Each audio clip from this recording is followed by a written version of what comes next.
Hello everyone, this is Money Mom. Welcome to the channel. Today I want to chat with you guys about my 4 best money habits and my 4 worst money habits. Let's get right into it. The first good habit, I'm going to start with the good.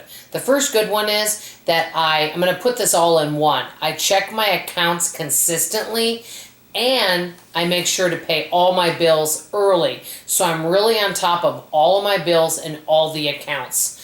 That is one of my best habits. Like, I don't think in my life I've ever been late with the bill, which is really good. Number 2, I don't put all my eggs in one basket. I have multiple sources of income, and this really helps. That way, let's say I did lose one of my sources of income.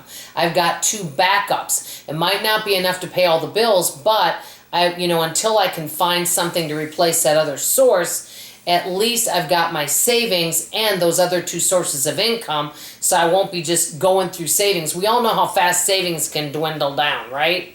Okay, number 3, which reminds me of savings, I do make savings a priority. I do like to keep at least 1 year of bills in my savings. Now, there are times it's dipped below that because there's big expenses that come up, like vehicles and air conditioning and foundation work and, getting a large tree removed, things like that. Little things that are kind of important. But, my savings, I like to build it back up, and I like to always make sure I have money in there, and I do make that a priority. Okay, last but not least, this one I think is really important. Since I've started this channel a little over 6 years ago, I am a much more mindful shopper. I really don't spend a lot of money except for like groceries and things like that and going to the Dollar Tree. Now, I won't be going this month, but once a month normally.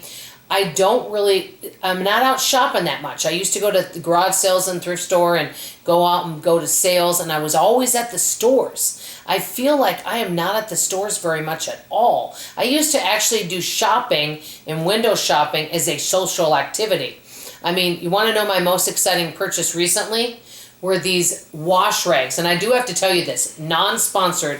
I got these dish rags, which I desperately needed, by the way, because some of mine were getting really ratty and old, at Super Target. And it's a package of 4. I don't remember how much they were, but they weren't expensive.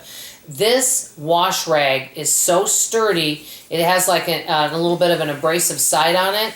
And I'm going to tell you, this is the best wash rag I've ever had. If you have a Super Target and you need wash rags, I do recommend this. Non-sponsored, but I really like it.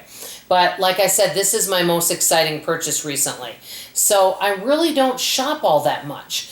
I'm not doing it socially. I'm not out there, no, what's on sale? Oh, I got to get this. This is on clearance. I just don't think about it that much. I'm just really making do with what I have here, which I do think is a good habit. Now, let me tell you the 4 not so good ones, okay?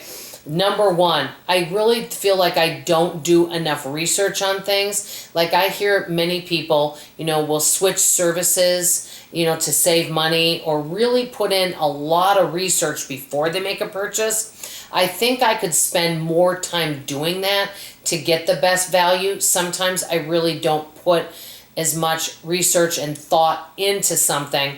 And then also I can tend to get lazy where I might keep the same service for years and years because I'm used to it rather than look around for a better deal. So maybe the laziness can kind of come into play with that, but I would call this research. And because many frugal people do a lot of research. So that's something I need to improve on. And I put number 2, this is a big one, bad habit. I'm getting better though, buying processed food, because that really eats into your budget, convenience and processed food. That's an area that I want to improve on, definitely. Number 3, and I don't know if I think this is really negative because I'm helping someone else out. Many times, frugal people do a lot of things for themselves and fix and do a lot of repairs themselves. I don't do that. I usually hire out for a lot of things. Example, our yard work. And so I could probably do more for myself and save some money. And last but not least, I sometimes put things off. And the reason why I do is, honestly, maybe some of you feel this way. It feels like anything you need to do, and you're going to say, Dawn, this is called life. It costs money. And so people are like, oh, you should get the tree removed. Oh, you should really look at, replacing, your air conditioning unit. It's this age. Or you should really replace this. Or you should do that. Every single thing involve spending money.